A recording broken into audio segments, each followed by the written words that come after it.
Hi, it's Kevin Bates here, and I thought I'd talk a little bit more, just a little bit, on the Black-Scholes equation and the post that I made a while back. In that post, I did get a bit mixed up between futures and options, and the fact that Black-Scholes is an options pricing formula and the spot futures parity formula is for pricing futures.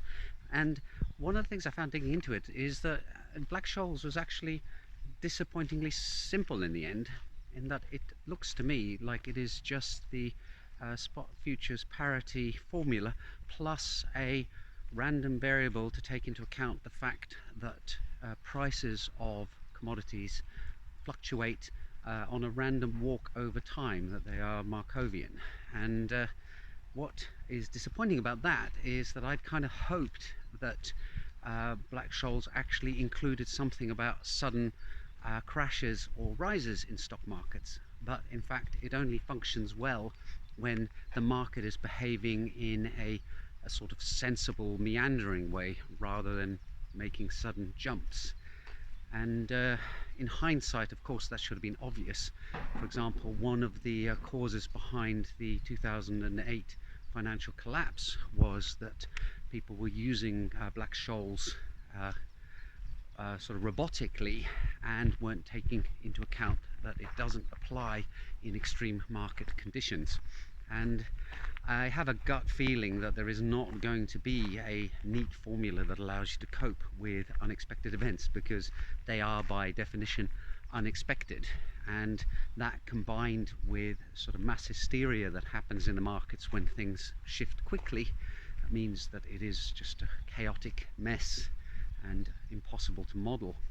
And I think that leads me on to an interesting thing about cryptocurrency prices, because they seem to undergo random leaps or drops at the drop of a hat, and the magnitudes of those risings or fallings is staggering compared to normal market movements. And in fact, the trade press seems to have a problem with its vocabulary, in that they see a 10% drop in a stock as a price collapse, whereas anybody who trades in cryptocurrencies would consider a 10% drop or rise in a price just par for the course. That's sort of everyday ordinary happenings. It's when things drop by 50 or 80% or 99% that it's an unusual event. And even though I describe that as an unusual event, they are surprisingly common, happening on a yearly basis. So I think there's a possible shift there in the psychology of trading, in that cryptocurrencies are a very unusual market to be trading in. I'm not entirely clear what the focus of this video post is. It's just some musings on trading, and probably the final summary I can make from this is that I'm kind of glad I didn't get thoroughly involved in markets, because I honestly don't think I have the nerves for it.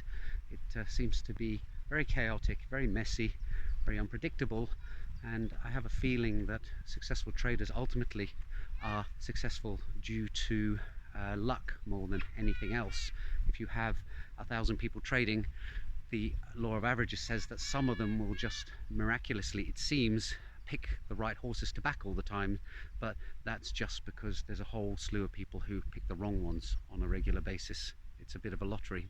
Anyway, a post that started off on the mathematics of modeling price changes and ended up with a discussion on the volatility of the cryptocurrency markets. I hope you got something from this, and I'll see you in the next video soon. Bye for now.